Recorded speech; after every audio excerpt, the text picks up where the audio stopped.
Hello friends, आप सभी को हमारे यूट्यूब चैनल पर स्वागत है। तो आज हम आपको कराने वाले हैं आज की करंट अफेयर को लेकर हम हाजिर हो चुके हैं। तो चलिए हम स्टार्ट करेंगे आज फिर। और आज है आपका 2 नवंबर।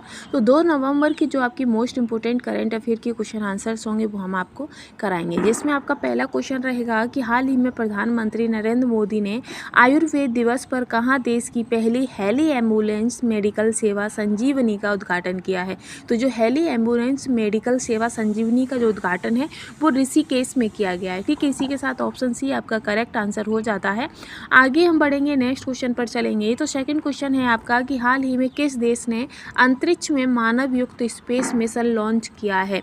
तो मानव युक्त स्पेस मिशन जो लॉन्च है वो आपका चीन ने किया है। किस देश ने किया है? चीन ने किया है। और चीन के साथ ही ऑप्शन बी आपका करेक्ट आंसर होता है। इसी के साथ हम नेक्स्ट क्वेश्चन पर चलेंगे कि भारतीय रेलवे ने तकनीकी सहयोग को बढ़ाने के लिए अक्टूबर 2024 में किस देश के साथ समझौता किया है। तो अक्टूबर 2024 में ये स्विट्जरलैंड के साथ भारत ने समझौता किया है भारतीय रेल में तकनीकी सहयोग को बढ़ाने के लिए। ठीक है, इसी के साथ नेक्स्ट क्वेश्चन है चौथा कि 30 अक्टूबर से 3 नवंबर तक तिहार महोत्सव 2024 किस देश में मनाया गया है। तो जो तिहार महोत्सव है ये आपका नेपाल में मनाया गया है। और नेपाल के साथ ही आपका ऑप्शन भी करेक्ट होता है। इसी के साथ नेक्स्ट क्वेश्चन है कि हाल ही में भारतीय रेलवे ने अत्याधुनिक अनुसंधान के माध्यम से रेलवे को सुविधाजनक बनाने के लिए किस संस्थान के साथ समझौता किया है। तो उन्होंने आईआईटी दिल्ली के साथ समझौता किया है। ठीक है, इसी के साथ नेक्स्ट क्वेश्चन है कि वर्तमान में आरबीआई ने देश के स्वर्ण भंडार को बढ़ाकर कितना मैट्रिक टन कर दिया है। तो वर्तमान में जो आरबीआई है उसने स्वर्ण भंडार को बढ़ाकर आपका 855 मैट्रिक टन कर दिया। 855, तो 855 के साथ ही ऑप्शन डी आपका करेक्ट है। इसी के साथ नेक्स्ट क्वेश्चन है सेवेंथ आपका कि हाल ही में केंद्रीय मंत्री पीयूष गोयल ने कहा आयोजित फ्यूचर इन्वेस्टमेंट इनिशिएटिव के 8वें संस्करण में भाग लिया है। तो ये जो पीयूष गोयल है उन्होंने रियाद में लिया है। कहाँ पर? रियाद में 8वें संस्करण में भाग लिया है। और इसी के साथ ऑप्शन ये आपका करेक्ट आंसर है। आगे हम बढ़ेंगे नेक्स्ट क्वेश्चन पर। तो आगे है आपका कि भारत के संविधान में निजता के अधिकार को मान्यता दिलाने के महत्वपूर्ण भूमिका निभाने वाले किस न्यायमूर्ति का हाल में निधन हो गया है। तो ये जो आपके न्यायमूर्ति के.एस. पट्टुस्वामी थे उन्होंने निजता के अधिकार में एक महत्वपूर्ण भूमिका निभाई थी और इनका फिलहाल ही इनका निधन हो गया है। ठीक है, आगे है आपका नेक्स्ट क्वेश्चन कि हाल ही में ग्रीन पीस द्वारा जारी रिपोर्ट के अनुसार दिल्ली में कितनी महिलाएं रात्रि में बसों में यात्रा करते समय असुरक्षित महसूस करती हैं। तो हमारी जो ग्रीन पीस की जो रिपोर्ट है उन्होंने बताया है कि दिल्ली में 70% महिलाएं ऐसी हैं जो नाइट में सफ़र करने से डरती हैं, असुरक्षित महसूस करती हैं खुद को।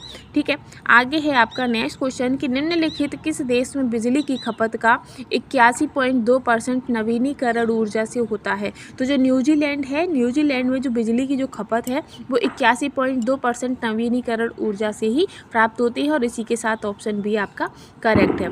आगे है आपका नेक्स्ट क्वेश्चन कि शाकाहार के प्रति जागरूकता बढ़ाने के लिए कब विश्व शाकाहारी दिवस मनाया जाता है। तो जो विश्व शाकाहारी दिवस है ये आपका 1 नवंबर को मनाया जाता है, यानी कि कल आपका विश्व शाकाहारी दिवस मनाया गया था। ठीक है, आगे है आपका नेक्स्ट क्वेश्चन कि भारत का पहला मेड इन इंडिया C295 सैन्य विमान किस वर्ष तक तैयार हो जाएगा। तो आपको बता दें कि सितंबर 2025 तक आपका मेड इन इंडिया C295 सैन्य विमान तैयार हो जाएगा। ठीक है, आगे है आपका 13 क्वेश्चन कि हाल ही में किसने अपने वीर कर्मचारियों की बहादुरी और सेवाओं को सम्मानित करने के लिए डिजिटल वीरता स्मारक का उद्घाटन किया है। तो डिजिटल वीरता का जो स्मारक का जो उद्घाटन है वो RPF यानी कि रेलवे सुरक्षा बल ने किया है। ठीक है, इसी के साथ आज की सीरीज़ का हमारा आखिरी क्वेश्चन है कि हाल ही में जारी एक रिपोर्ट के अनुसार विगत 6 महीने में कितने पंजीकृत श्रमिकों को मनरेगा कार्यक्रम से बाहर कर दिया है। तो वो आपके हैं 84.8 लाख श्रमिक ऐसे हैं जिनको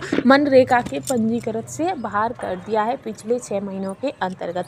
तो आज की जो करंट अफेयर के आपके मोस्ट इंपोर्टेंट क्वेश्चन आंसर्स थे वो हमने कंप्लीट कर लिए। आई होप आपको वीडियो पसंद आई होगी। अगर आपको वीडियो पसंद आई है तो प्लीज़ चैनल के साथ बने रहिएगा और हमें सपोर्ट जरूर करिएगा। आज के लिए बस इतना ही। Thanks for watching.